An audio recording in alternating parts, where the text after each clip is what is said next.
پردے میں تو سب سے زیادہ سختی جو ہے وہ انہی رشتوں میں ہونی چاہیے۔ ابھی کل آپ نے پڑھا ہوگا ایک نوجوان 20 برس سعودی عرب کے اندر سروس کر کے آیا، 4 بچوں کو ذبح کیا، اپنی بیوی کو بھی جلا دیا۔ کیوں جلا دیا؟ اس سے آ کر کچھ پتہ لگا ہوگا نا کہ میں وہاں کیا کرتا رہا اور یہ یہاں کیا کرتی رہی۔ پہلے انفرادی توبہ، یا ایھا الذین آمنوا توبوا الی اللہ توبۃ نصوحا۔ اپنی زندگیوں میں دیکھیے کیا چیز خلاف اسلام ہے۔ کاروبار میں، معاش میں، دکانداری میں ملازمت کر رہے ہیں تو کوئی غلط چیزیں استعمال کر رہے ہیں، کوئی رشوت لے رہے ہیں، کوئی لوگوں کو پریشان کر رہے ہیں، کوئی سودی لین دین ہے، سود کے اوپر کاروبار کیا ہوا ہے۔ دیکھیے پوری طرح باریک بینی کر کے اپنی معاش اور معاشرت کو پاک کریں، تب توبہ ہوگی، ورنہ نہیں۔ آپ 1000 دانے کی تسبیح لے کر بیٹھ جائیں، استغفر اللہ ربی من کل ذنب واتوب الیہ، وہ توبہ نہیں ہوگی۔ توبہ ہوگی حرام خوری اور غلط کاموں کو چھوڑ کر۔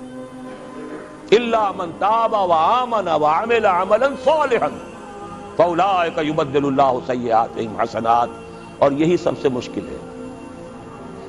مسلمانوں کو جوش میں لے کر باہر لے آؤ، گولیاں کھانے کے لیے وہ اپنے گریبان کھول دیں گے۔ اپنی زندگیوں میں تبدیلی کرنا یہ سب سے کٹھن۔ اپنے عیش کو منغص کرنے کے لیے تیار ہونا، اپنے کیریئرز، اپنے کاروبار، اپنی سہولتیں، اپنے عیش، اس کو مسجد تو بنا دی شب بھر میں، ایمان کی حرارت والوں نے، من اپنا پرانا پاپی ہے برسوں میں نمازی بن نہ سکتا۔ ختم نبوت کی تحریک ہو یا نظام مصطفیٰ کی تحریک ہو، چھاتیاں کھول کر لوگ وہ گولیاں کھانے والے کون ہوتے ہیں؟ عام طور پر عوام الناس، جوش میں، جذبے میں۔ رنگیلا رسول کے اوپر قتل جس نے کیا کون تھا؟ ایک ترخان، ایک کھاتی، ان پڑھ۔ وہ تو جذبہ ان کا ہے جو جوش میں آ جاتا ہے۔ تو سمجھ لیجئے اس بات کو، انفرادی توبہ سے بات شروع ہوگی۔ افراد کے ہاتھوں میں ہے اقوام کی تقدیر، ہر فرد ہے ملت کے مقدر کا ستارہ۔ ہے کام کٹھن، پھر کہہ رہا ہوں، اپنی ذات پر اپنے گھر میں اسلام نافذ کیجیے، اپنے وجود پر اپنے گھر میں شریعت کی تنفیذ ہو، اپنی معاش اور اپنی معاشرت شرعی پردہ نافذ کیجیے۔ دن میں تارے نظر آ جائیں گے، بائیکاٹ ہو جائے گا، رشتہ دار ناراض ہو جائیں گے، آپ کے داماد ناراض ہو جائیں گے۔ کیسے ہو سکتا ہے میں اپنی سالی کے ساتھ پردہ کروں یا میری سالی میرے سامنے نہ آئے؟ کیسے ہو سکتا ہے وہ لڑکی جو ہے دیور سے پردہ کرے اور دیور کے سامنے نہ آئے؟ جبکہ حضور فرماتے ہیں الحم کو موت۔ پردے میں تو سب سے زیادہ سختی جو ہے وہ انہی رشتوں میں ہونی چاہیے۔ ابھی کل آپ نے پڑھا ہوگا ایک نوجوان 20 برس سعودی عرب کے اندر سروس کر کے آیا، 4 بچوں کو ذبح کیا، اپنی بیوی کو بھی جلا دیا۔ کیوں جلا دیا ہے؟ اس سے آ کر کچھ پتہ لگا ہوگا نا کہ میں وہاں کیا کرتا رہا اور یہ یہاں کیا کرتی رہی۔ اس سے کم کے اوپر ظاہر بات ہے آدمی اتنا بڑا جرم نہیں کرتا۔ معاشرت ہماری بگڑی ہوئی ہے۔ آپ پیٹرو ڈالر کمانے کے لیے بیٹھے ہوئے ہیں، یہاں کیا ہو رہا ہے؟ کیا نہیں ہوگا پھر؟ آگ اور پانی کا میل ہو رہا ہے۔ تو پہلی بات ہے انفرادی توبہ، یا ایھا الذین آمنوا توبوا الی اللہ توبۃ نصوحا۔ اور میں آپ کا کان کھول کر بتا دینا چاہتا ہوں، اگر یہ نہیں تو کچھ بھی نہیں۔ اگر یہ نہیں تو بابا پھر سب کہانیاں ہیں۔ یہ کام نہیں کر سکتے تو پھر یہی ہے، کوئی آئے گا آپ کو واس پلائے گا، مجھے ووٹ دے دو، ہمیں ووٹ دے دو، ہم یہ کر دیں گے، ہم وہ کر دیں گے، ہم یہ کر دیں گے۔ ٹھیک ہے، آپ ان کے چکروں میں آ جائیے، آپ جو بھی چاہیے کیجئے، پیسے دے دیجئے، چندے دے دیجئے، ووٹ دے آئیے گا، ہوگا کچھ نہیں، پر نالا وہیں گرے گا جہاں 1951 سے آج تک گر رہا ہے۔ پہلا الیکشن پاکستان میں 1951 میں ہوا ہے، پنجاب کا صوبائی، اب یہ 96 ہے، 45 برس تو ہو گئے نا، پر نالا وہیں گرے گا، کوئی نتیجہ نہیں نکل سکتا۔ اس انفرادی توبہ پہ جو لوگ ہمت کر لیں، کمر کس لیں، اب اگلا قدم یہ ہے کہ وہ جڑ کر جمع ہو کر ایک طاقت بنے۔ یہ اکیلے اکیلے تنے جو ہیں یہ بہار کو نہیں پھوڑ سکیں گے۔ علیکم بالجماعہ، ید اللہ علی الجماعہ، اللہ کی تائید، اللہ کی نصرت جماعت کے ساتھ ہوتی ہے، افراد کے ساتھ نہیں۔ جماعت بنے، اور جماعت کے لیے جو بنیاد ہم نے اختیار کی ہے اللہ کے فضل و کرم سے، جیسا کہ ابھی تعارف میں بھی ڈاکٹر صاحب نے آپ کو بتایا، ہم نے مغربی اصول نہیں اختیار کیے، بیعت کا اصول لیا ہے۔ واحد ہے کہ جس کا ذکر قرآن میں ہے، جس کا ذکر حدیث میں ہے، جس کا ذکر سیرت میں ہے، جس کا ذکر ہماری 1300 برس کی تاریخ میں ہے۔ یہ 14ویں صدی میں آ کے البتہ بیعت کے بجائے بھی کچھ جماعتیں بننی شروع ہو گئی،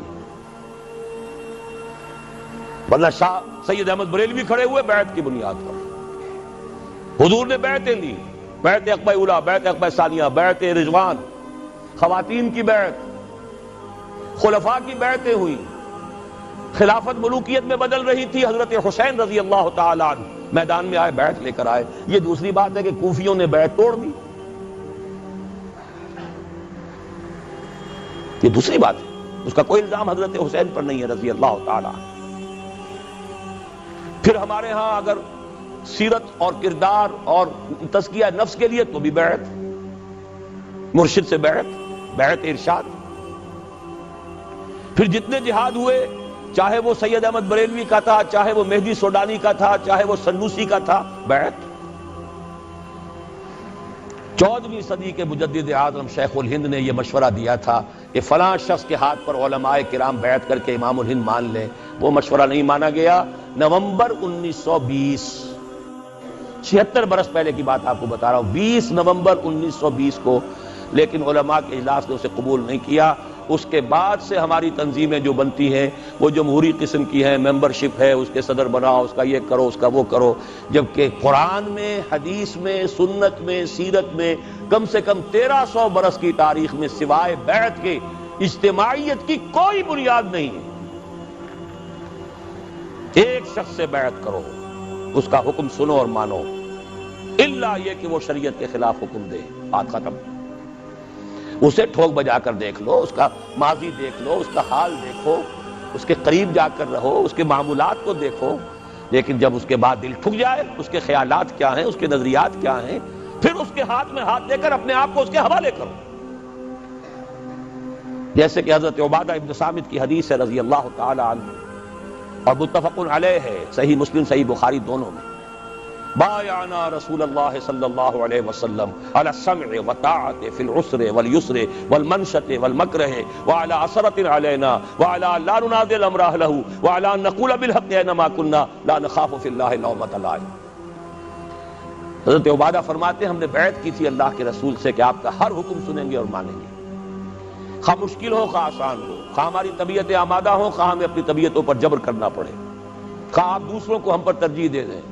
ہم یہ نہیں کہیں گے کہ ہم آپ کے پرانے خادم تھے، یہ نو وارد آیا تھا، آپ نے اس کو امیر بنا دیا، نہیں، یہ آپ کا اختیار ہوگا۔ اور جسے بھی آپ امیر بنائیں گے ہم ان کے ساتھ چھینا جھپٹی نہیں کریں گے، جھگڑا نہیں کریں گے، تعاون کریں گے۔ ہاں حق بات ضرور پیش کر دیں گے، جو مشورہ ہوگا ضرور دیں گے، جو صحیح باتیں کہیں گے جہاں بھی ہوں گے، کسی کی خوف کی وجہ سے زبان بند نہیں کریں گے۔ یہ ایک حزب اللہ، اللہ کے دین کو غالب کرنے کے لیے جماعت جو ہے، یہ اس کا ایک مکمل دستور ایک حدیث میں